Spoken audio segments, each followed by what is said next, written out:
Kisah ini bermula saat bulan merah tunggal muncul di angkasa. Tak lama, dunia pun tenggelam dalam kekacauan. Bagaikan air bah, berbagai bencana datang silih berganti, menelan seluruh daratan. Para monster iblis pun muncul, disusul gelombang monster raksasa yang menghancurkan segalanya. Asap dan api menyelimuti udara, menyeret dunia ke dalam jurang keputusasaan. Pemandangan pilu terhampar, para pejuang berjatuhan di atas tanah yang hangus. Perang melawan iblis berlangsung selama 100 tahun. Manusia memang menang, tapi harga yang dibayar terlalu mahal. Di tengah kehancuran total, sang pahlawan bertanya, "Adakah arti dari semua ini?" Dengan tatapan penuh benci, ia berteriak, "Semua orang telah tiada.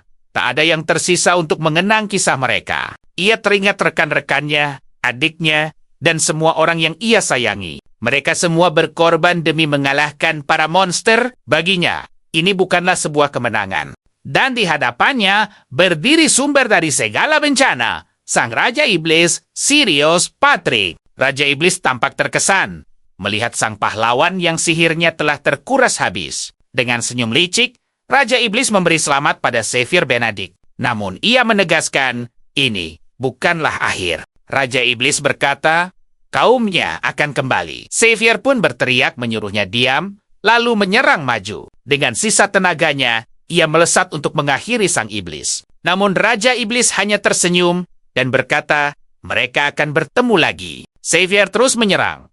Namun Raja Iblis dengan mudahnya menangkis setiap tebasan dengan pancaran energi. Tiba-tiba, ledakan energi ungu dahsyat muncul di hadapannya. Dari ledakan itu, muncullah sebuah inti energi dengan mata di tengahnya. Inilah inti sang Raja Iblis, sumber dari seluruh kekuatan sihirnya. Xavier segera merebut inti itu. Dengan menghancurkannya, sang iblis takkan pernah bisa kembali. Namun, inti itu meledak dengan sihir. Ia teringat teman-temannya yang telah tiada. Saat energi ungu menyelimutinya, ia sadar inilah akhir hidupnya. Sang ahli pedang itu pun menyesal karena tak bisa menggunakan satu sihir pun. Ia berpikir, andai saja ia punya sedikit bakat sihir, mungkin hasilnya akan berbeda. Air mata mengalir di wajahnya. Ia sadar semua perjuangannya telah usai. Inilah akhir dari sang pahlawan hebat yang berjuang untuk semua orang. Begitulah, pahlawan umat manusia, ahli pedang legendaris Xavier Benedict,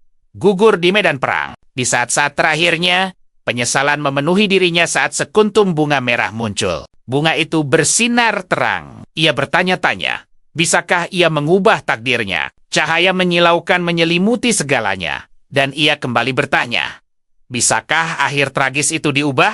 Tiba-tiba, sebuah suara terdengar. Selamat, bayinya laki-laki dan sehat. Mendengar itu, pahlawan kita membuka matanya dengan bingung. Bukankah seharusnya ia sudah tiada? Lalu seorang wanita memanggil pria bernama Andrew, memberitahu bahwa bayi mereka telah membuka mata. Mereka adalah orang tua Xavier. Sang ibu berkata, wajahnya mirip sang ayah, semoga sifatnya tidak sama. Ia terkejut mengenali kedua orang tuanya. Bagaimana bisa? Ia yang berumur 26 tahun, terlahir kembali. Ayahnya berterima kasih pada sang istri, namun istrinya hanya menganggapnya perayu. Seketika, Xavier sadar, ini bukan mimpi. Ia benar-benar kembali 26 tahun ke masa lalu. Xavier, yang terlahir kembali dengan semua ingatannya, tumbuh jauh lebih cepat dari anak lain. Di usia 1 tahun, ia sudah bisa berdiri. Di usia 2 tahun, ia sudah mulai berlatih tanpa henti. Tujuannya hanya satu, secepat mungkin memegang pedang dan menjadi lebih kuat. Kini di usia 3 tahun, Xavier bertekad melampaui dirinya di masa lalu. Ibunya melarangnya berlatih terlalu keras, tapi ia bersikeras menyelesaikan 6.000 ayunan pedang. Namun sang ayah, yang sangat bangga, menyuruh istrinya membiarkan Xavier. Ia yakin putranya akan jadi ahli pedang hebat. Tapi tiba-tiba, genggaman Xavier kecil pada pedang kayunya terlepas saat berlatih. Pedang kayu itu pun melayang jauh dan mendarat di semak-semak terdekat. Pedang itu tersangkut di dahan. Xavier kecil tertawa, berpikir perjalanannya masih panjang. Saat ia berlari, ayahnya menggodanya takkan bisa meraih pedang itu. Xavier kecil melompat-lompat, tapi ia mengeluh karena tubuhnya masih terlalu lemah. Dengan tekad membara, Ia berpikir tak ada waktu lagi. Ia tak boleh mengulangi kesalahan yang sama. Matanya berkilat tajam. Kesempatan kedua ini akan sia-sia jika ia gagal. Tiba-tiba, aura keemasan menyelimuti tangannya. Dengan satu teriakan, ia memanggil pedangnya. Pedang kayu itu pun bersinar dan melesat cepat ke arahnya. Dan dengan gerakan yang sangat keren, ia menangkap pedang itu dengan mulutnya. Kedua orang tuanya hanya bisa terdiam, tak percaya dengan apa yang mereka lihat. Ibunya langsung menghampirinya dan bertanya, apa yang terjadi? Xavier hanya berpikir, ia cuma berharap pedang itu datang padanya. Ayahnya begitu bangga, menyebutnya jenius sihir. Yang pertama, membangkitkan kekuatan sehebat itu di keluarga mereka. Sang ibu memeluknya erat dengan bahagia. Ia selalu tahu putra kesayangannya adalah anak yang istimewa. Anak itu bingung. Harusnya ia tak punya bakat sihir. Apa mungkin ia menyerap kekuatan Raja Iblis? Dengan sedikit cemburu, ayahnya ingin gantian menggendong dan langsung mengangkatnya. Ia mengangkatnya tinggi ke udara, menyatakan mulai hari ini, Xavier akan jadi pendekar pedang sihir terhebat. Xavier melihat ini sebagai kesempatan kedua dan bersumpah akan mengubah takdir dunia. 9 tahun berlalu sejak ia membangkitkan kekuatan sihirnya yang luar biasa. Hujan atau panas, rutinitasnya tak pernah berubah. 5.000 ayunan pedang setiap hari di dalam hutan, baru setelah mencapai target itu, ia bisa sedikit bernapas lega. Ia terus berlatih keras, karena tahu Raja Iblis Sirius hanya menunggu waktu yang tepat untuk menjerang. Kini di usia 12 tahun, Xavier Benedict yakin, sang penjahat sedang bersiap untuk menghancurkan dunia. Bayangan momen mengerikan itu terus membekas di benaknya, menjadi motivasi terbesarnya setiap hari. Dengan mata menyala keemasan, ia bersumpah akan melenyapkan sang Raja Iblis selamanya. Dengan satu teriakan, anak itu melepaskan serangan energi dahsyat yang melesat lurus. Kekuatannya begitu besar hingga menghancurkan sebuah pohon raksasa di depannya. Tekadnya ditempa di dalam hati dan di setiap ayunan pedangnya. Setelah menyelesaikan latihan beratnya, ia berhenti sejenak untuk mengatur napas dan memikirkan langkah selanjutnya. Ia memutuskan untuk mengulang sihir pemula yang dipelajari kemarin. Inilah alasan ia selalu berlatih sihir sendirian jauh di dalam hutan. Karena kemarin sudah menguasai sihir air, hari ini ia akan mencoba mantra api yang lebih kuat. Sambil tersenyum, ia memutuskan untuk menguji sihir api barunya untuk melihat seberapa kuat. Mantranya, tiba-tiba, ledakan api raksasa muncul dan kekuatannya melempar anak itu ke belakang. Mantra itu melesat menembus hutan bagai seberkas cahaya, membakar semua yang dilewatinya. Serangan itu lalu menghantam sebuah gunung dengan kekuatan penuh, menyebabkan ledakan yang dahsyat. Xavier Tehpaku tak percaya dengan kekuatan luar biasa yang baru saja ia keluarkan. Tanpa sengaja, ia menatap gunung yang kini berlubang besar. Mulutnya ternganga karena takjub. Dengan panik, ia berteriak tak menyangka perbedaan kekuatan antar mantra begitu besar. Namun setelah keterkejutannya reda, ia mencoba menilai situasinya. Senyum percaya diri muncul di wajahnya saat ia sadar memiliki kekuatan sebesar ini bukanlah hal yang buruk. Ia tiba-tiba teringat hari sudah sore dan harus segera pulang sebelum ibunya khawatir. Dalam perjalanan pulang, ia mendengar beberapa penduduk desa mengeluh karena para bangsawan dari Kastil Bone akan datang untuk inspeksi. Seorang pria tua menggerutu. Mereka selalu bayar pajak tepat waktu dan tak seharusnya diganggu. Seperti pria lain menimpali, mengatakan para bangsawan itu menjijikan dan beban perang selalu jatuh pada rakyat miskin. Pahlawan kita berjalan melewati kota, menyapa semua orang dengan senyum cerah.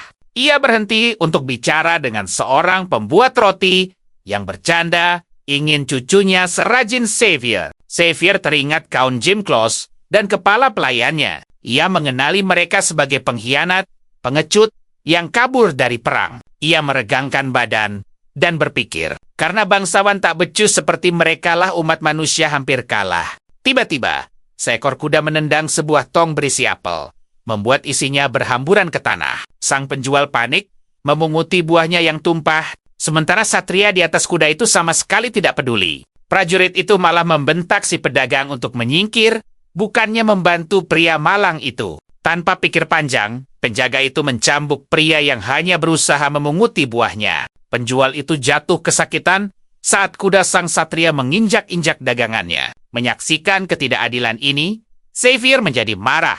Matanya bersinar dengan aura kebiruan. Tak lama, rombongan besar satria masuk ke kota dengan berisik. Di depan rombongan, ada seorang anak laki-laki berambut biru.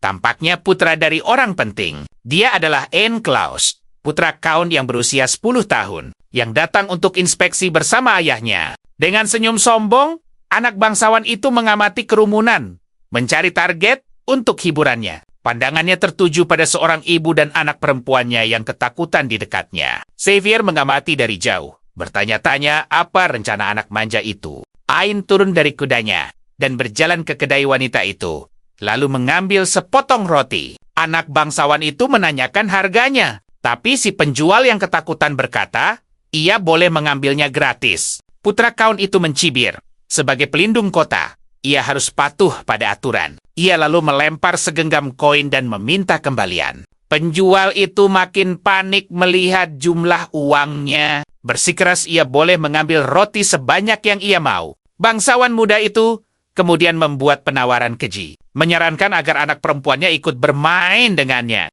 Para penonton iba pada gadis kecil itu, tahu nasib buruk mungkin menantinya. Melihat situasi ini, dia tak bisa lagi tinggal diam. Aura biru berbentuk harimau menyelimutinya saat dia berpikir untuk memberi pelajaran pada bocah sombong itu. Para penjaga mengepung ibu dan anak itu, sementara pahlawan kita mengamati dari balik sebuah kedai. Dia berpikir untuk menghunus pedangnya, namun ragu-ragu di saat terakhir. Xavier sadar, menunjukkan diri akan menarik perhatian dan menyusahkan orang tuanya. Lagi pula, misinya jauh lebih penting dari urusan sepele ini. Tiba-tiba, sebuah ide cemerlang muncul di benaknya. Dia berpikir, betapa bergunanya sihir di saat seperti ini, karena tak ada yang tahu dia bisa menggunakannya. Dengan sebuah rencana, dia memutuskan untuk sedikit bermain-main dan melompat di antara atap. Pahlawan kita mendarat tanpa suara di atap, siap menjalankan rencananya. Dari posisinya, dia menghitung jarak yang sempurna untuk kabur jika ketahuan. Dia memusatkan sebuah bola air di tangannya, bersiap menyerang bangsawan manja itu. Di bawah, bangsawan muda itu bertanya apakah si gadis takut, mengingatkannya bahwa roti itu sudah dibayar. Dengan senyum licik, tangannya terulur pada gadis kecil yang ketakutan. Ibunya memohon ampun, tapi tuan muda itu tak peduli dan melanjutkan niatnya. Namun sebelum tangannya menyentuh si gadis, sebuah tangan air muncul dan menghalanginya, membuatnya terkejut. Tiba-tiba, semburan air raksasa muncul dari udara dan mulai menelan bangsawan itu. Ibu dan anak itu jatuh terduduk karena kaget saat bocah itu ditelan oleh air ajaib. Para penjaga panik, meneriakkan nama tuan muda mereka. Putra Count itu melayang di dalam gelembung air, berteriak minta tolong. Bocah itu meneriaki pengawalnya,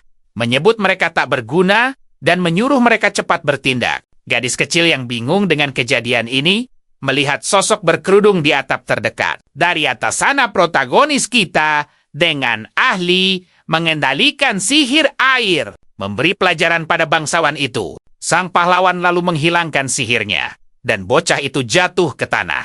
Tak terluka, tapi sangat ketakutan. Gadis kecil itu pura-pura tak melihat apapun, memeluk ibunya seolah tak terjadi apa-apa. Di atap, Xavier mencibir kelemahan bangsawan itu, yang tak bertahan bahkan 2 menit. Tiba-tiba, dia melihat sesuatu yang aneh di bawah dan memusatkan perhatiannya. Seorang penjaga berteriak agar semua orang menyingkir saat sosok misterius mendekati gelembung air itu. Itu adalah penyihir tua bernama Habus yang muncul entah dari mana, dengan tongkat di tangan untuk menyelamatkan keadaan. Dengan tongkatnya yang siap, penyihir itu mengarahkannya ke bola air dan bersiap merapal mantra. Gelembung air itu pecah dan bangsawan muda itu akhirnya bebas, jatuh ke tanah. Bocah kaya itu mendarat dengan keras, dan para penjaga panik bergegas menolong tuan muda mereka. Tetapi sisa air berubah menjadi 2 naga air yang mengitari area dengan mengancam. Penyihir tua itu mengambil alih mantra tersebut, menunjukkan dia bukan orang sembarangan. Dia lalu menghantamkan tongkatnya ke tanah, melepaskan kekuatan sihir yang dahsyat. Aura keemasan meledak dari penyihir itu, melenyapkan naga air yang mengelilinginya. Dari atap, Xavier terpana oleh kekuatan luar biasa orang tua itu. Dia melihat si penyihir di bawah, yang menyelesaikan semuanya dengan sangat mudah. Penyihir itu, Habus, berdiri di tengah jalan dengan ekspresi tegas di wajahnya. Dengan mata bersinar, dia mulai memindai area itu, mencari orang yang menggunakan sihir air. Penyihir itu menatap lurus ke arah atap, sepertinya merasakan kehadiran pahlawan kita. Sementara itu, para penjaga mencoba membantu tuan muda yang meratap kesakitan dan menyarankannya ke Penjembu. Tapi bangsawan manja itu menepis seorang penjaga, berteriak agar tidak menyentuhnya. Tanpa pikir panjang, dia menuduh si penjual menggunakan sihir dan mengancam akan memenjarakannya. Kemudian, bocah itu menunjuk gadis kecil itu, menjerit bahwa dialah yang berani menggunakan sihir padanya. Dengan amarah murni di matanya, putra Count itu bersiap memukul anak kecil itu. Akan tetapi, penyihir tua itu menahan lengannya, menghentikannya dari kesalahan yang lebih besar. Habus dengan tenang memperingatkannya bahwa sang Count akan marah, dan bocah itu pucat membayangkan kemarahan ayahnya. Akhirnya,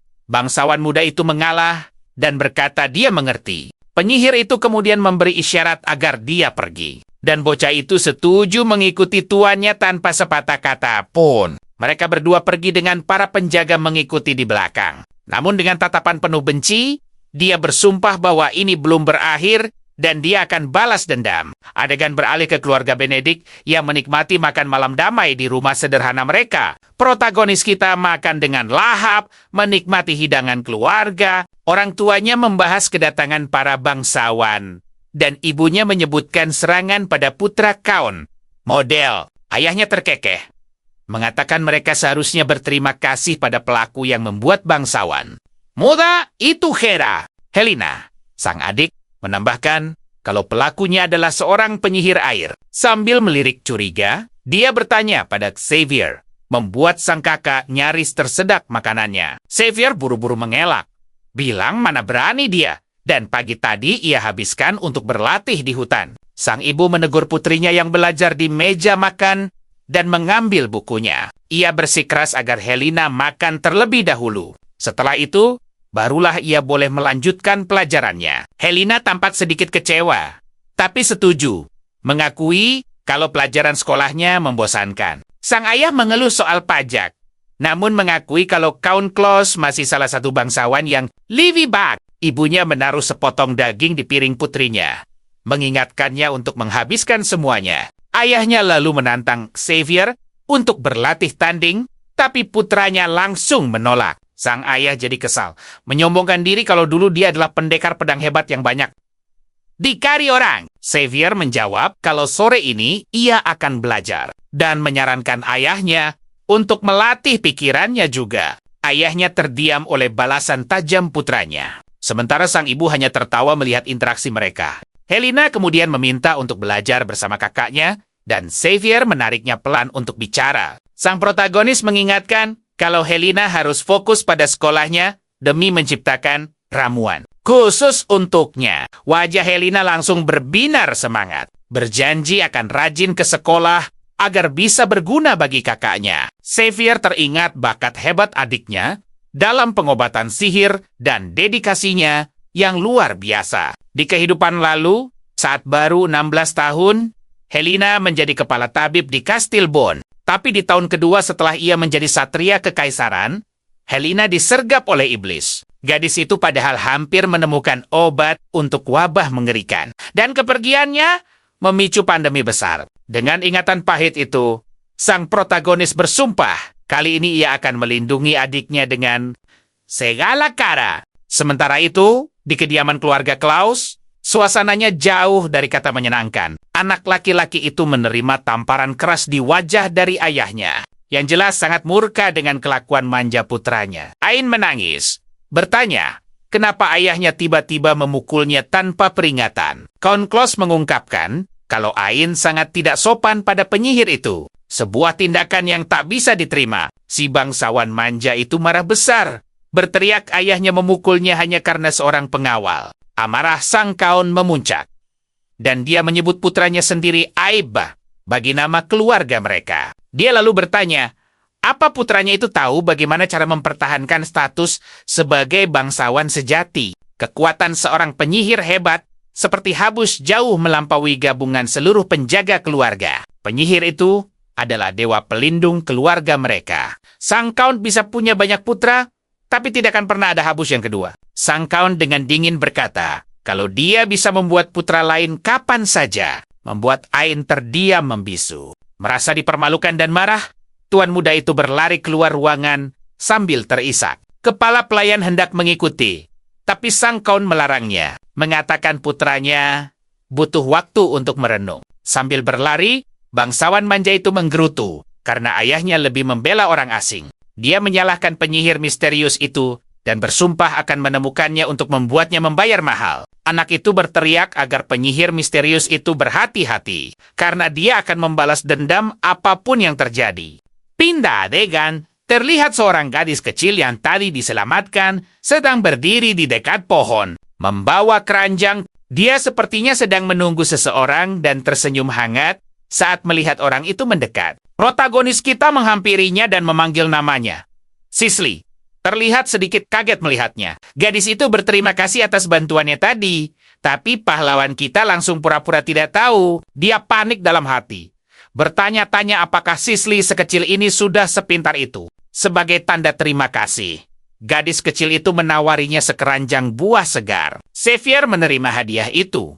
Dan Sisley berjanji tidak akan memberitahu siapapun kalau dia bisa menggunakan pedang dan sihir. Sebagai imbalan, dengan semangat, dia meminta untuk melihat kemampuannya dari dekat. Xavier jadi bingung. Sadar, tidak mungkin bisa membodohi Sisley. Xavier lalu teringat pada sesali Stella, teman masa kecilnya, dan seorang ahli pedang fenomenal dari masa lalunya. Namun, sesaat sebelum perang usai, sesali gugur di tangan Raja Iblis. Meninggalkan sang protagonis, berjuang sendirian. Kembali ke masa sekarang. Gadis itu dengan antusias memintanya menunjukkan kekuatannya. Dan Xavier luluh oleh kegigihannya yang menggemaskan. Dia setuju untuk menunjukkan keahliannya, tapi mereka harus mencari tempat yang lebih tersembunyi. Adegan kemudian berganti malam dengan bulan purnama yang bersinar terang di langit. Di tempat lain, di tengah hutan yang gelap, seseorang sedang memukul pohon dengan kekuatan penuh amarah. Pukulan itu milik Ain, yang geram dan bertanya-tanya apa penyihir itu memang sekuat itu. Bangsawan manja itu melampiaskan amarahnya pada sebatang pohon, mencoba meredakan frustrasinya, tapi ia langsung menyesalinya dan berteriak kesakitan karena tangannya terbentur. Dia mengeluh ayahnya pengecut dan bangsawan tak perlu peduli pada rakyat biasa. Rengekannya tiba-tiba berhenti, menyadari ia benar-benar tersesat. Menatap langit, ia melihat makhluk aneh terbang dan merasakan hawa dingin di punggungnya. Monster itu mendarat dengan keras di belakangnya, membuat bocah itu membeku ketakutan. Tak bisa bergerak. Makhluk itu, dengan mata merah menyala, menerjang sang bangsawan yang menjerit putus asa. Tanpa bisa membela diri, bocah itu terlempar jauh oleh kekuatan serangan makhluk itu. Bocah bangsawan itu terbaring di tanah, mengerang kesakitan setelah dilempar oleh makhluk aneh itu. Tapi saat mendongak, ia sangat ngeri dengan apa yang dilihatnya. Seekor monster sihir raksasa bermata satu menatapnya.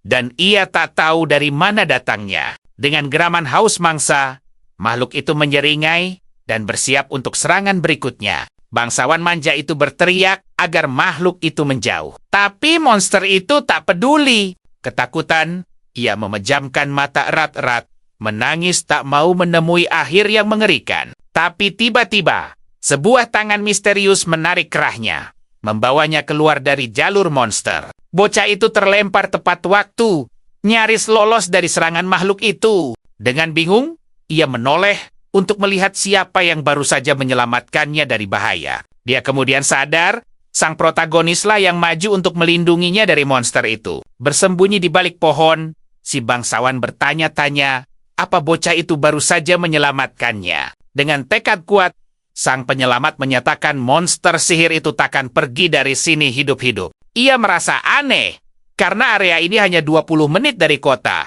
dan seharusnya aman dari monster. Rasa ngeri merayap saat ia bertanya-tanya apa para iblis sudah mulai menyerang umat manusia. Makhluk itu mengeluarkan raungan memekakan telinga dan bersiap menyerang pahlawan kita dengan kekuatan penuh. Monster itu menghantamkan cakarnya ke tanah, dan pahlawan kita bersiap untuk pertempuran. Makhluk itu menyerang sang protagonis dengan cakar tajam siap menerkam. Dengan gesit, Xavier menghindari pukulan itu, dan pertarungan melawan monster sihir pun dimulai. Dia berhasil menghindari serangan tanpa henti makhluk itu sambil mencoba menyusun rencana. Sang protagonis melompat mundur, bersiap untuk gerakan monster raksasa berikutnya. Dia sadar pedang biasa bahkan takkan bisa menggores makhluk ini. Dia butuh strategi baru. Xavier menangkis serangan lain. Berterima kasih dalam hati atas latihannya yang keras. Dengan tipuan cerdas, ia menghindari satu serangan lagi, terus mencari celah. Dari jarak aman, bangsawan manja dan Sisley menonton pertarungan itu. Dan gadis itu berteriak agar ia berhati-hati. Sang penyelamat berpikir untuk memakai sihir, tapi teringat anak bangsawan itu masih menonton. Dia percaya pada Sisley, tapi tahu bangsawan manja itu bisa jadi masalah besar jika rahasianya terbongkar. Bocah itu juga ragu. Apa ia bisa mengalahkan monster sekuat ini dengan kemampuan sihirnya saat ini? Tapi ia meneguhkan tekadnya. Ia tak boleh takut pada monster sihir level ini. Xavier memutuskan untuk menghadapi lawan seperti ini, ia harus menyalurkan sebagian mananya. Ini monster pertama yang ia lawan di kehidupan baru ini. Tapi ia pernah menghadapi kengerian tak terhitung di kehidupan lalunya. Sang protagonis maju, pedang di tangan, siap menghadapi makhluk itu secara langsung. Monster itu menyerang dengan cakarnya. Tapi Xavier berhasil menghindar dan membalas dengan tebasan pedang cepat. Dengan tatapan penuh tekad, ia berkata pada dirinya sendiri, bahkan tanpa mana, ia bisa bertarung seimbang. Pedangnya mulai bersinar terang saat ia bersiap untuk serangan. Pamungkas pada monster sihir itu. Dia lalu berteriak takkan pernah kalah dari monster seperti ini dan melepaskan tebasan dahsyat. Serangan itu mengenai dada makhluk itu dan monster itu melolong kesakitan akibat dampaknya. Dengan satu serangan telak, pahlawan kita berhasil mengalahkan monster raksasa itu untuk selamanya. Dari belakang, bangsawan manja itu tercengang sambil berseru bahwa bocah itu benar-benar mengalahkan monster sihir. Pedang sang protagonis jatuh ke tanah, dan ia berlutut untuk mengatur napas. Terengah-engah, Xavier beristirahat saat debu pertempuran perlahan mulai mereda. Sesali berlari menghampirinya dengan cemas dan bertanya apa dia baik-baik saja setelah pertarungan. Sengit itu, dia meyakinkannya bahwa dia hanya sedikit lelah, tapi tidak terluka selama pertarungan. Dengan senyum percaya diri, sang protagonis menyatakan bahwa kali ini ia akan melindungi semua orang. Keduanya lalu menoleh dan sadar bangsawan manja itu masih di sana, mengamati mereka. Tiba-tiba bangsawan itu berteriak agar mereka melihat ke belakang, wajahnya penuh kepanikan. Luar biasa, monster sihir itu bangkit seolah tak terjadi apa-apa. Mengejutkan semua orang, luka-luka di tubuhnya mulai pulih dengan kecepatan luar biasa. Sang pahlawan dan Sisley tertegun, bergumam bahwa yang mereka lihat ini mustahil. Xavier langsung berteriak, menyuruh sesali lari secepatnya selagi ia menahan monster itu. Tapi gadis itu menolak pergi. Tak tega meninggalkannya dalam situasi genting seperti ini. Xavier memaksa, mengatakan sesali hanya akan jadi beban. Terkejut oleh kata-kata kasarnya, gadis itu terpaku sejenak. Akhirnya ia berbalik dan mulai berlari.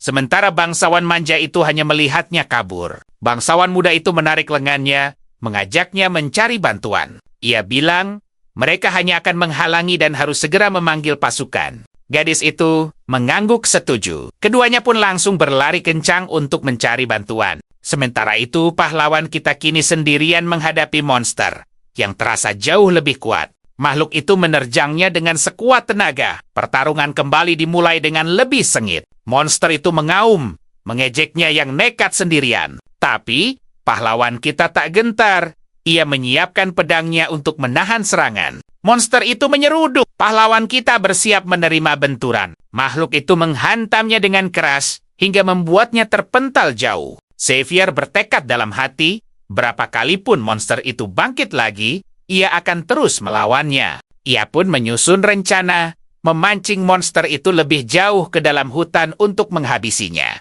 Pahlawan kita berlari ke hutan lebat. Tanpa ragu, monster itu langsung mengejarnya. Ia menggerutu rintangan di depannya, membuatnya sulit untuk kabur dari kejaran monster itu. Ekor monster itu menyabet. Untungnya pahlawan kita berhasil menghindar. Makhluk itu terus mengejar tanpa ampun, menerobos semua rintangan. Sadar tak bisa kabur, ia pun bersiap untuk kembali bertarung. Ia berpikir, kalau begini terus, hanya masalah waktu sampai ia benar-benar kalah. Cakar monster menyambar. Xavier berhasil menahannya dengan pedang sambil menggertakkan gigi. Ia bersiap untuk serangan berikutnya. Pahlawan kita sadar, monster itu makin kuat setelah pulih. Ia bertanya-tanya kenapa. Dengan dentuman pedang, ia menangkis serangan lain dan melanjutkan pertarungan sengit itu. Gelombang kejut dari benturan mereka menghancurkan hutan yang gelap dan suram di sekitarnya. Meski lelah, ia tak akan menyerah dan terus berjuang. Tiba-tiba, monster itu membuka mulut besarnya, mencoba menelannya bulat-bulat. Dengan sigap, Xavier mengambil segenggam tanah dan melemparkannya ke mulut monster itu untuk mengalihkan perhatian. Ia berteriak mengejek monster itu, memanfaatkan kesempatan untuk mengulur beberapa detik yang berharga. Lemparannya tepat sasaran. Monster itu sejenak tertegun oleh taktik tak terduga ini. Pahlawan kita sadar, serangan biasa takkan mempan. Ia butuh rencana yang lebih baik. Ia ingin merahasiakan sihirnya dari bangsawan itu. Tapi situasinya sudah sangat mendesak. Ia berpikir, jika ia tiada di sini, tak ada lagi yang penting. Ia harus memakai sihirnya. Ia menoleh, berharap Sisley dan bangsawan itu sudah aman. Pahlawan kita pun berhenti berlari, bersiap melepaskan kekuatan sihirnya. Tiba-tiba, ia sudah berada di ujung tebing yang curam. Tak ada lagi jalan mundur. Monster itu menyudutkannya. Ia sadar harus bertarung dengan segenap kemampuannya. Xavier bergumam hanya bisa sihir tingkat rendah, tapi ia harus mencobanya. Bola api besar muncul di tangannya, bersiap untuk serangan terakhir. Dengan sebuah teriakan, ia melemparkan sihir itu sekuat tenaga ke arah monster. Bola api itu menghantam mulut monster, menyebabkan ledakan yang dahsyat. Monster itu dilalap api. Pahlawan kita mengamati dengan saksama. Asap tebal mengepul, dan Xavier bersiap untuk kemungkinan terburuk. Dengan seringai kemenangan, ia berteriak karena berhasil mengalahkan monster itu. Tapi tiba-tiba, tanah di bawah kakinya bergetar hebat, lalu hancur berantakan. Pahlawan kita kehilangan pijakan dan terjatuh bersama bebatuan. Tepi tebing itu runtuh, membawanya jatuh tak berdaya ke dasar jurang. Dengan putus asa, ia berteriak tak percaya. Ia mencoba menggapai sesuatu, tapi sia-sia.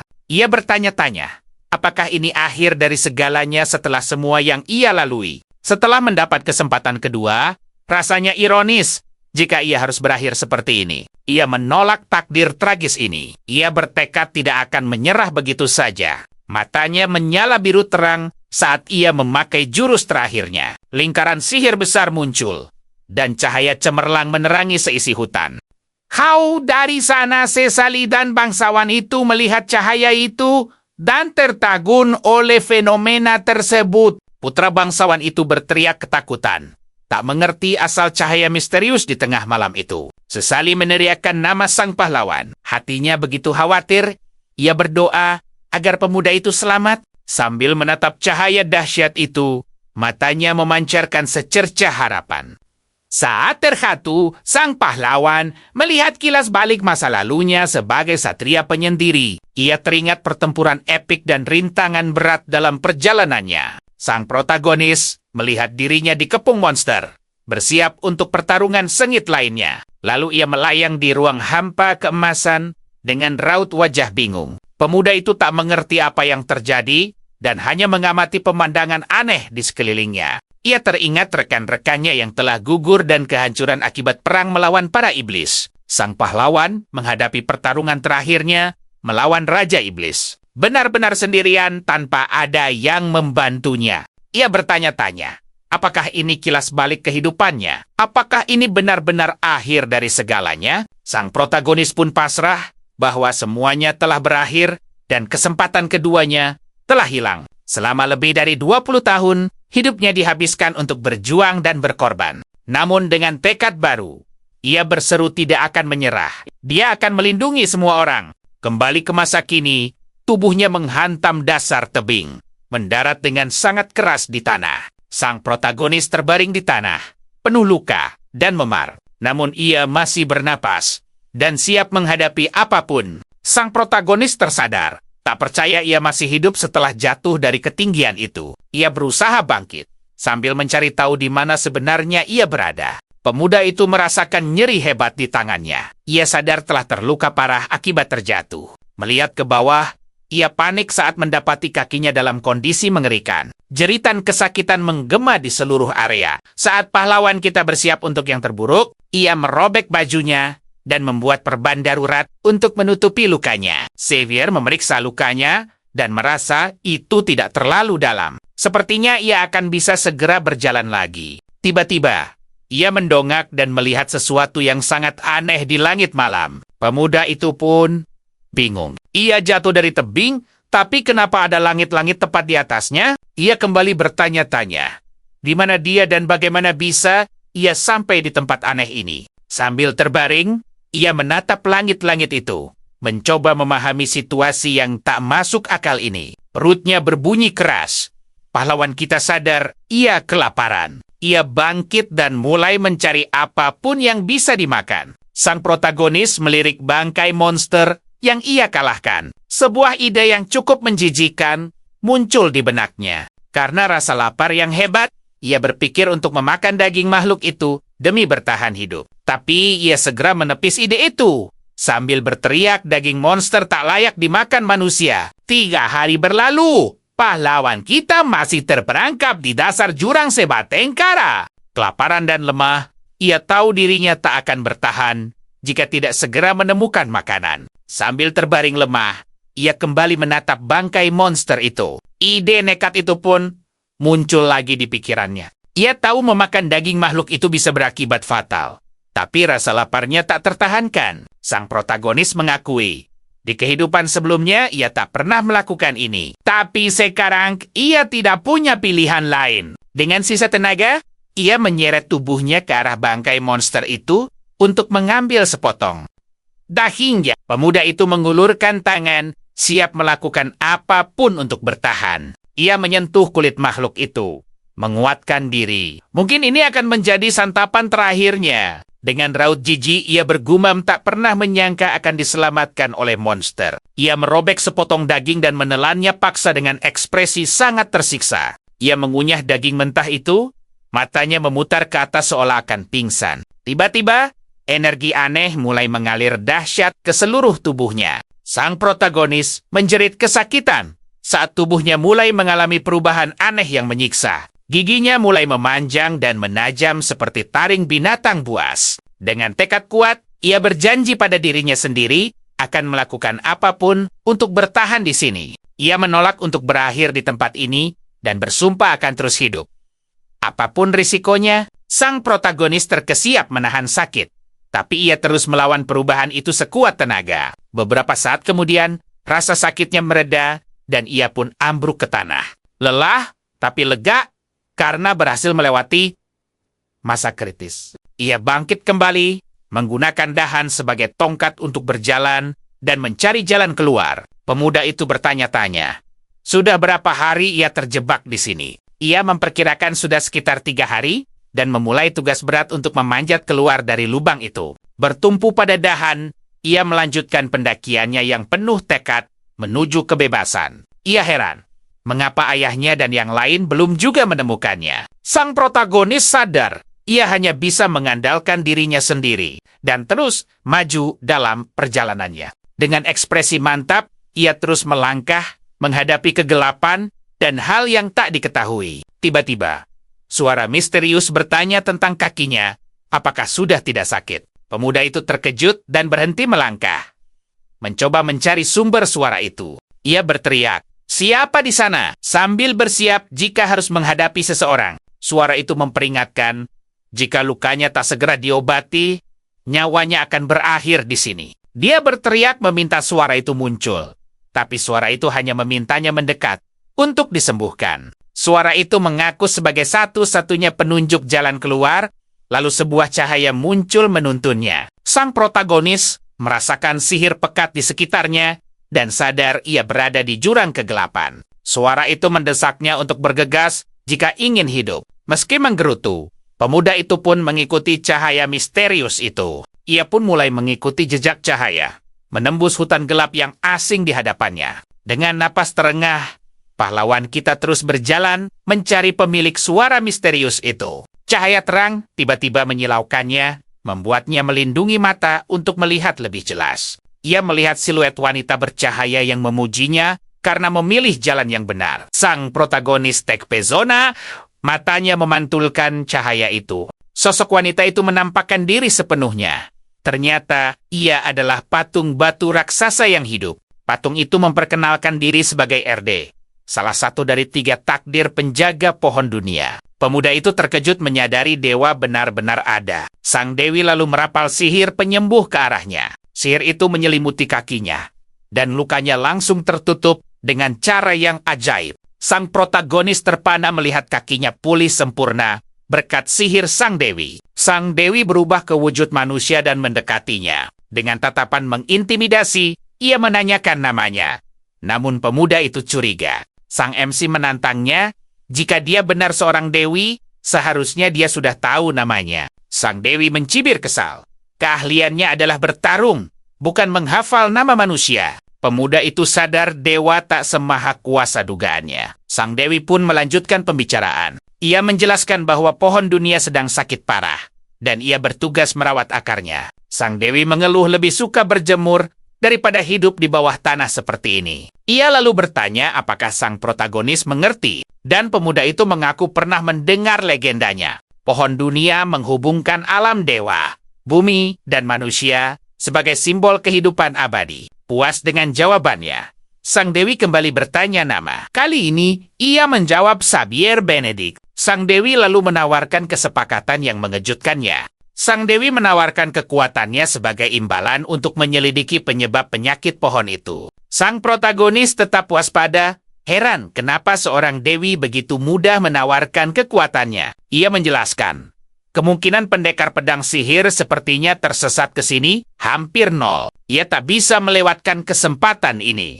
Ia menambahkan, bisa mendeteksi rahasianya, karena ia juga menyembunyikan sesuatu dari dunia. Sang dewi mengaku telah terperangkap di sini selama 26 tahun dan sangat bosan. Sang protagonis terkejut, karena itu adalah usianya di kehidupan sebelumnya. Mata sang dewi membelalak sadar. Ia melihat ini adalah kehidupan kedua pemuda itu, dan menatapnya serius. Jiwanya ternoda dendam yang menghalangi kekuatan penuhnya. Xavier bertanya maksudnya, dan sang dewi menjelaskan bahwa ia bisa melihat kondisi jiwanya. Dengan marah ia berteriak, kenapa para dewa membiarkan manusia menderita dalam perang? Sang dewi dengan tenang menjelaskan, dewa dan manusia hanya ras yang berbeda, bukan penyelamat. Ia menasihatinya untuk fokus menjadi kuat, daripada bergantung pada bantuan orang lain. Sang dewi menyuruhnya merenungkan kata-katanya. Dengan bola cahaya di tangan, ia bersiap mengirimnya kembali ke dunianya. Ia memasukkan pengetahuan dasar ke bola itu,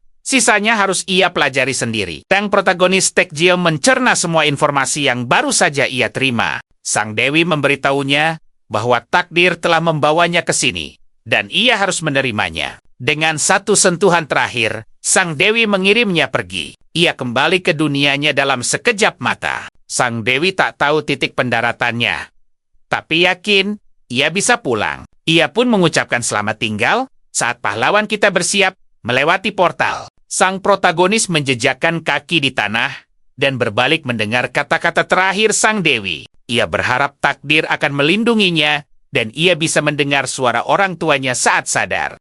Pemuda itu tetap diam meresapi kata-kata sang dewi dan menyiapkan diri untuk ke depannya. Ia lalu berbalik menuju portal cahaya untuk kembali. Portal itu tertutup dan pahlawan kita pun menghilang, meninggalkan sang dewi. Adegan beralih ke pemandangan indah pegunungan dan hutan di bawah langit yang cerah. Di jantung hutan, pada sebatang pohon raksasa, sebuah portal cahaya keemasan mulai terbentuk. Cahayanya semakin terang dan portal itu terbuka lebar, menampakkan apa yang ada di baliknya. Protagonis kita terlempar keluar dari portal, mendarat dengan wajah lebih dulu. Ia jatuh dengan canggung dan tergeletak di rumput, tampak sangat kebingungan. Dengan rambut penuh daun, ia bersorak gembira karena akhirnya bebas dari tempat aneh itu. Bocah itu segera bangkit dan bertanya-tanya di belahan dunia, mana ia berada sekarang. Tiba-tiba, ia mendengar suara dan refleks berteriak agar jangan ada yang mendekat. Tak lama, ia mendengar teriakan minta tolong. Menyadari ada orang dalam bahaya di dekatnya. Suara sang dewi berbisik di benaknya, menyarankannya untuk mencoba melompat. Sang protagonis bingung. Bagaimana ia masih bisa mendengar suara itu setelah keluar dari jurang? Kegelapan. Suara itu menjelaskan bahwa ini hanyalah pesan yang ditanamkan sang dewi untuknya sebelum pergi. Ia diperintahkan untuk memusatkan kesadaran ke kakinya dan melompat ke puncak pohon dalam sekali. Lompatan, bocah itu setuju dan bersiap menggunakan kekuatan dari sang dewi. Ia memusatkan energi di kakinya, mengambil kuda-kuda untuk sebuah lompatan dahsyat. Dengan ledakan kekuatan, pahlawan kita melesat ke puncak pohon. Ia melambung dengan kecepatan luar biasa, memantul di antara dahan untuk mencapai ketinggian. Sang protagonis mendarat dengan mantap di dahan, bersiap untuk lompatan berikutnya. Dengan pekikan kaget, ia meraih dahan lain dan nyaris kehilangan keseimbangannya. Ia menggunakan kekuatan barunya untuk menstabilkan diri dan melanjutkan pendakian. Bocah itu takjub betapa mudahnya ia memanjat pohon raksasa ini. Ia menyadari tubuhnya seringan bulu dan bertanya-tanya, apa ini kekuatan sang dewi? Suara itu memberitahunya bahwa penglihatannya juga telah meningkat dan akan semakin kuat jika terus digunakan. Dari puncak pohon, ia kembali mendengar teriakan minta tolong dan menggunakan penglihatan tajamnya. Untuk mencari sumber suara, ia melihat sekelompok orang di bawah pohon raksasa lain di tengah hutan. Tampak 3 pria kekar tengah menyudutkan seorang gadis kecil. Xavier langsung tahu kalau mereka adalah gerombolan penjahat. Seringai muncul di wajahnya saat ia memutuskan mereka akan jadi target yang pas untuk menguji kemampuan barunya. Sang protagonis melompat lincah antar dahan untuk mendekat. Ia turun dari pohon, siap menghajar para penjahat dan menyelamatkan gadis tak berdaya itu. Xavier memutuskan untuk menyerang yang paling besar lebih dulu untuk menghancurkan mental kelompok itu. Si kasar berpalu itu sama sekali tidak sadar. Punggungnya membelakangi arah serangan. Dengan tendangan melayang, pahlawan kita menghantam kepala pria besar itu dengan kekuatan penuh. 2 orang lainnya kaget dengan serangan tiba-tiba itu dan bertanya, siapa dia? Sang protagonis lalu mengambil sebuah batu, bersiap untuk langkah selanjutnya. Ia mengisi batu itu dengan energi, lalu melemparkannya dengan keras ke arah salah satu penjahat. Batu itu telak mengenai wajah pria itu, membuatnya berteriak kesakitan akibat hantaman keras. Xavier mengejeknya, dan pria itu terbata-bata karena kesakitan. Penjahat terakhir pun murka dan menanyakan siapa sebenarnya bocah pengganggu ini. Sang protagonis membalas bahwa ia tak perlu menjelaskan apapun pada sampah yang menindas yang lemah. Penjahat itu semakin marah dan bersumpah akan menghabisi bocah itu karena telah melukai saudaranya. 2 penjahat yang tersisa menatapnya penuh kebencian, bersiap menyerang pahlawan kita dengan sekuat tenaga. Mereka menyerbu sambil berteriak bahwa riwayatnya akan tamat di sana. Dengan senyum percaya diri, Xavier bersiap menghadapi 2 preman itu. Penjahat berpedang mengayun liar, tapi pahlawan kita dengan mudah menghindari serangan kuat itu. Keduanya terkejut melihat kecepatan bocah itu dan bertanya-tanya kemana ia menghilang. Protagonis kita muncul di samping penjahat satunya, melancarkan pukulan telak ke perutnya. Pria itu mengerang kesakitan dan langsung tumbang oleh serangan kejutan itu. Pedang si penjahat jatuh ke tanah, dan pahlawan kita dengan sigap mengambilnya untuk pertarungan berikutnya. Dengan senjata di tangan, ia merasa lebih percaya diri dan bersiap untuk ronde selanjutnya. Xavier melesat secepat kilat ke arah penjahat terakhir. Si penjahat kaget dengan kecepatannya dan nyaris tak bisa bereaksi. Sang protagonis memukulnya dengan gagang pedang, melucuti senjatanya dalam satu gerakan yang mulus. Ia lalu menodongkan pedang ke leher penjahat itu, menyuruhnya menyerahkan semua barang berharga. Pedang penjahat itu jatuh ke tanah. Sang protagonis menatapnya dari atas dengan tatapan superior. Penjahat itu memohon ampun Tapi Xavier malah menyuruhnya untuk meminta maaf pada gadis kecil itu. Si penjahat buru-buru melempar kantung uang ke depan si gadis, sambil terbata-bata meminta maaf. Ia beralasan melakukan ini demi menghidupi keluarganya dan memohon pengampunan. Tapi pahlawan kita dengan dingin berkata, udah terlambat menggunakan alasan keluarga untuk menyelamatkan diri. Secepat kilat, sang jagoan melesat. Penjahat itu terperanjat ketakutan. Xavier mendaratkan serangan telak di kaki si berandal yang meraung kesakitan. Penjahat itu tersungkur. Kakinya terluka. Pahlawan kita menatapnya dingin. Pria itu merengek karena Xavier ingkar janji.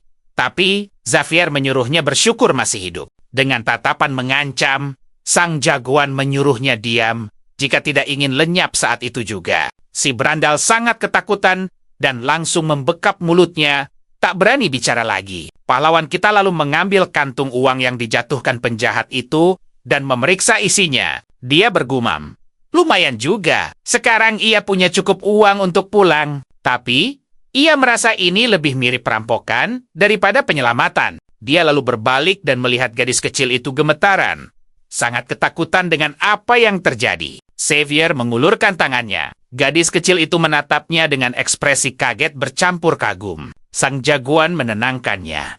Berkata tak ada lagi yang akan mengganggunya. Sambil tersenyum lembut, ia menawarkan diri untuk mengantarnya pulang. Pipi gadis kecil itu memerah. Ia menatapnya dengan mata berbinar penuh syukur. Gadis itu menyambut tangannya. Tiba-tiba, aura hijau menyelimuti mereka dan energi hangat mengalir ke tubuh sang jagoan. Xavier merasakan sakitnya lenyap. Mungkinkah gadis kecil ini seorang penyembuh? Dia terkejut dan menatapnya tak percaya. Dia tahu bahwa penyembuh sangatlah langka dan berharga, bahkan di antara penyihir terkuat sekalipun. Dia pun sadar, target asli para bandit itu adalah si gadis. Mereka pasti punya teman di sekitar sini. Seketika, dia mendengar suara dan sadar lebih banyak bandit mendekat. Dia menyuruh gadis itu mengikutinya, dan mereka berdua mulai berlari. Sang jagoan mencari tempat aman untuk bersembunyi dan melindungi si gadis dari kejaran mereka. Dia tak bisa membiarkan seseorang yang begitu berharga jatuh ke tangan orang-orang jahat itu. Mereka berdua berlari menembus hutan, mencari tempat persembunyian untuk melarikan diri. Mereka melintasi sungai, melanjutkan pelarian di hutan lebat. Sang jagoan memakai sihir untuk mengalihkan perhatian, menyesatkan jejak para bandit. Mereka berdua berhasil kabur dan menemukan tempat aman untuk bersembunyi dan beristirahat sejenak. Xavier memberitahunya kalau dia sudah menghapus jejak mereka, jadi untuk sementara ini mereka aman. Gadis kecil itu bertanya, siapa namanya? Dengan tatapan penasaran. Dia memperkenalkan diri sebagai Xavier Benedict, lalu balik bertanya sambil tersenyum. Sambil tersenyum kecil, ia memperkenalkan diri sebagai Tifa Roman. Pahlawan kita tertegun mendengar nama itu. Dia mengulang nama itu, lalu tiba-tiba berdiri seolah sebuah ingatan menghantamnya. Dia merasa nama itu tak asing dan teringat akan kemampuannya. Lalu muncul kilas balik tentang temannya, Sharon Roman, pendekar pedang terhebat di Kekaisaran. Sang jagoan bertanya apakah dia punya kakak laki-laki. Dan gadis itu mengonfirmasi kecurigaannya. Dia syok saat sadar baru saja menyelamatkan adik sahabatnya dari kehidupan lalu. Mereka menyalakan api unggun dan mengobrol di bawah sinar rembulan. Xavier teringat percakapannya dengan Sharon tentang adiknya yang hilang. Dulu, dia berjanji pada sahabatnya akan menemukan sang adik. Kini dia mengusap lembut rambut Tifa, berjanji akan mengantarnya pulang. Sang jagoan berkata akan menemukan kakaknya dan memastikan Tifa pulang dengan selamat. Malam pun tiba, dan seekor burung hantu mengawasi kemah sederhana mereka di tengah hutan. Gadis kecil itu tertidur pulas sementara sang jagoan berjaga. Dia lalu memanggil suara Dewi, yang langsung menjawab panggilannya. Xavier memintanya mengajari cara memakai kekuatan yang diberikan. Suara itu pun setuju untuk membantunya. Suara itu berkata mereka akan mulai dengan belati yang diambilnya dari si bandit. Sang Dewi menjelaskan, belati itu bukan hanya senjata, tapi juga media pengendali sihir. Dia menyuruh Xavier memfokuskan sihirnya pada belati. Mengajarkannya jurus spesial sengatan bayangan. Kunci dari jurus ini bukanlah kekuatan kasar, melainkan ketepatan dan pengendalian diri. Belati itu bersinar dengan aura biru saat pahlawan kita bersiap menguji kemampuan barunya. Suara itu menyuruhnya segera mencoba sihirnya, dan dia pun bersiap di depan sebatang pohon. Sambil berteriak, sang jagoan fokus dan bersiap menyerang. Dia menghantam pohon dengan jurus baru itu, dan belatinya menembus kayu tanpa halangan. Serangannya begitu tepat sasaran, hingga menciptakan lubang yang sempurna di batang pohon. Ujung belati itu bersinar dengan cahaya biru yang kuat. Pahlawan kita terpukau oleh kekuatannya. Pohon itu kemudian hancur berkeping-keping. Sang jagoan kaget melihat kerusakan yang ia sebabkan. Dia tak percaya telah melakukannya dan menatap belatinya dengan penuh keheranan. Suara Dewi itu lalu pamit, menjelaskan bahwa pengetahuan tadi akan segera memudar dari ingatannya. Tiba-tiba, gadis kecil itu terbangun dan bertanya, apa yang sedang dilakukan sang jagoan dalam gelap. Xavier merasakan hawa kehadiran mendekat. Ia pun langsung bersiaga penuh. Gadis kecil itu memanggilnya kakak, membuatnya berbalik untuk melindunginya. Ia menggendongnya, memintanya tetap diam sampai ada aba-aba agar mereka tak menarik perhatian. Sang pahlawan menatap ke atas, memakai penglihatan tajamnya untuk mencari tempat aman. Lalu ia melesat ke puncak pohon sambil menggendong gadis itu untuk bersembunyi. Pahlawan kita mendarat di dahan dan bersiap mengamati keadaan di bawah. Ia menyuruh gadis itu untuk tidak bergerak dan menyembunyikan hawa kehadirannya. Keduanya hening, mengawasi sekelompok orang yang mendekati lokasi mereka. Sang pahlawan melihat 5 pria dan sadar merekalah bandit yang mengejar mereka. Dia merasa kelima orang ini jauh lebih kuat dari 3 orang yang dihadapinya tadi. Salah satu bandit yakin mendengar sesuatu dan terus mengamati sekitar. Bandit lain menunjuk pohon yang hancur, memberitahu temannya yang bernama Kaido. Mereka menyimpulkan suara itu dari ledakan, dan pasti ada seseorang di dekat sini. Dari atas, pahlawan kita menyeringai, sadar kalau pemimpin bandit itu cukup jeli. Sang ketua yakin penyembuh itu masih di dekat sini, meski anak buahnya ragu. Ia lalu meletakkan tangan ke tanah, memakai kemampuannya merasakan sisa sihir.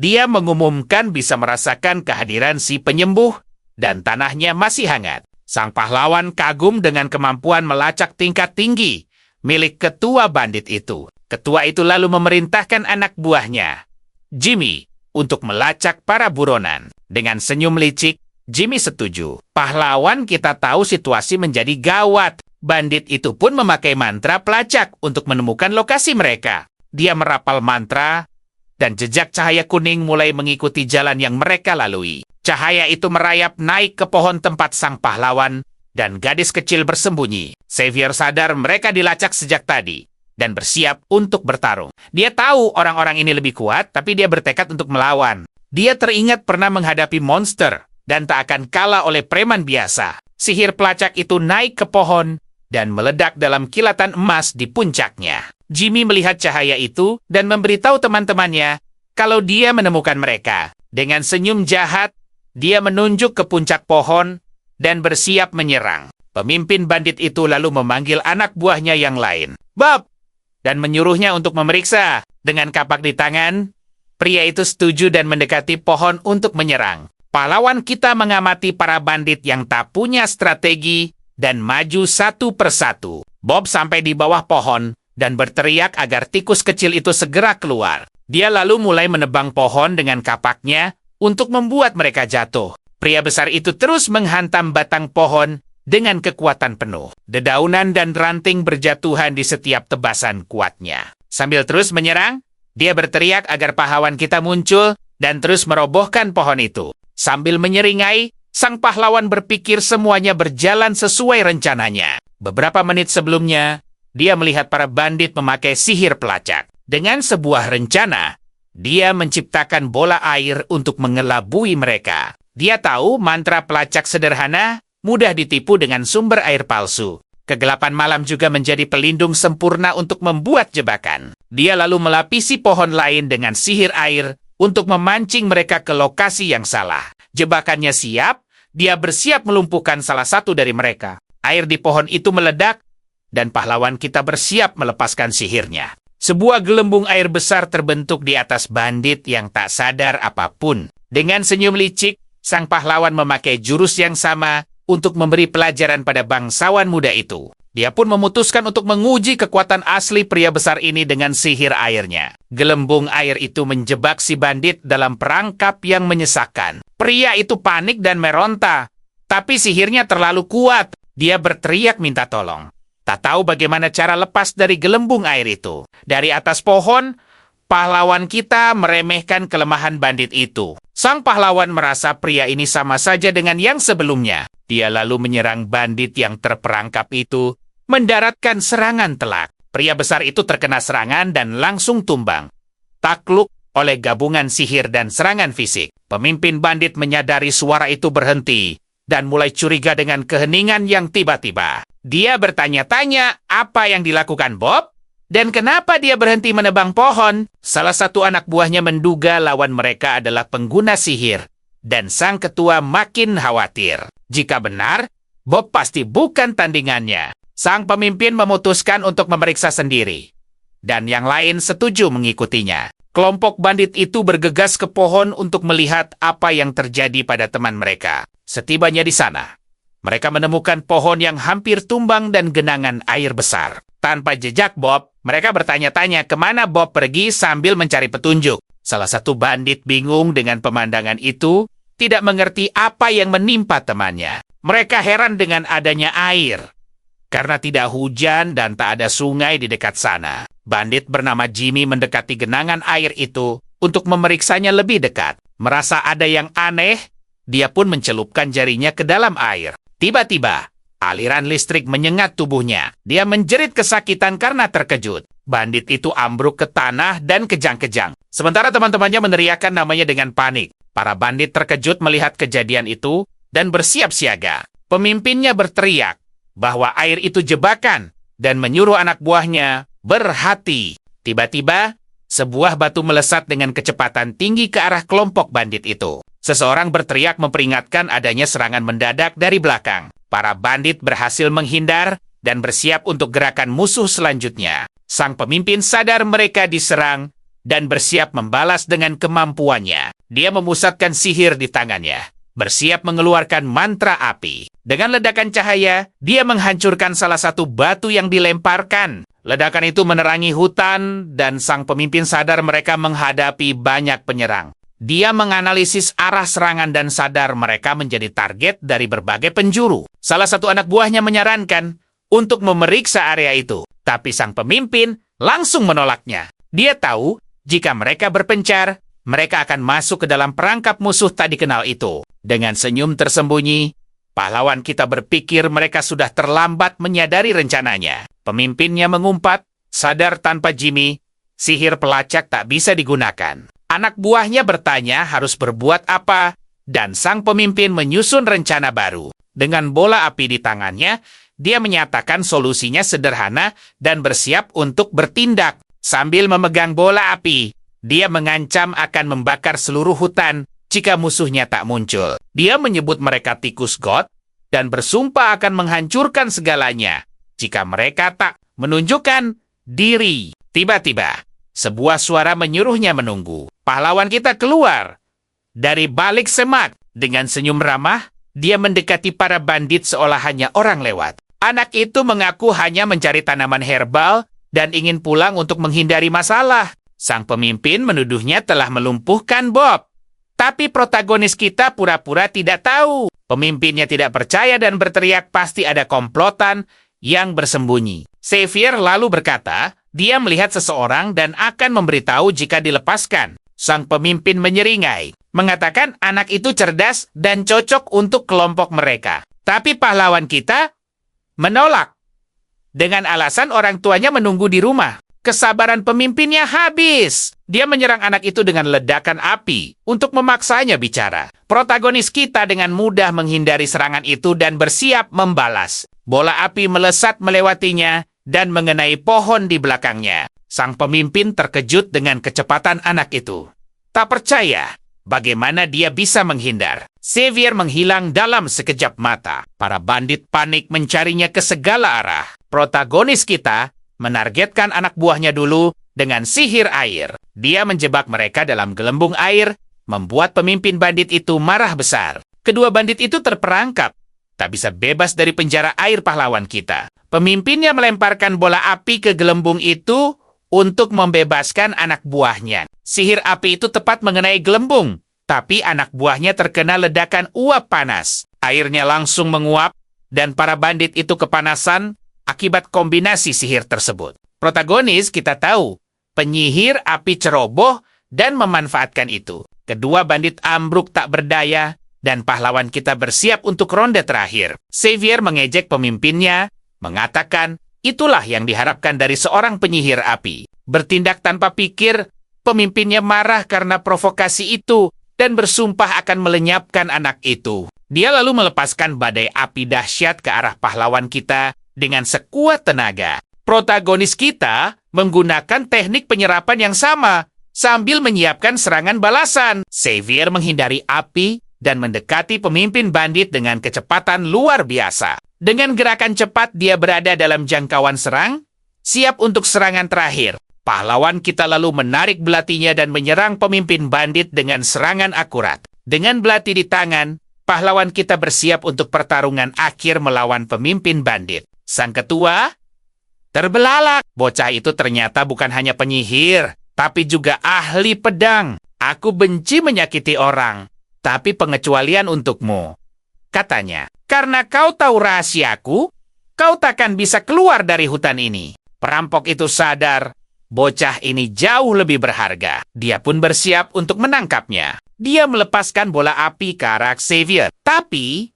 bocah itu sudah siap untuk membalas. Sang tokoh utama memakai sihir airnya untuk memadamkan sihir api milik ketua perampok. Air dan api beradu, menciptakan ledakan uap dahsyat. Sang ketua terkejut melihat sihir apinya padam total oleh sihir air bocah itu.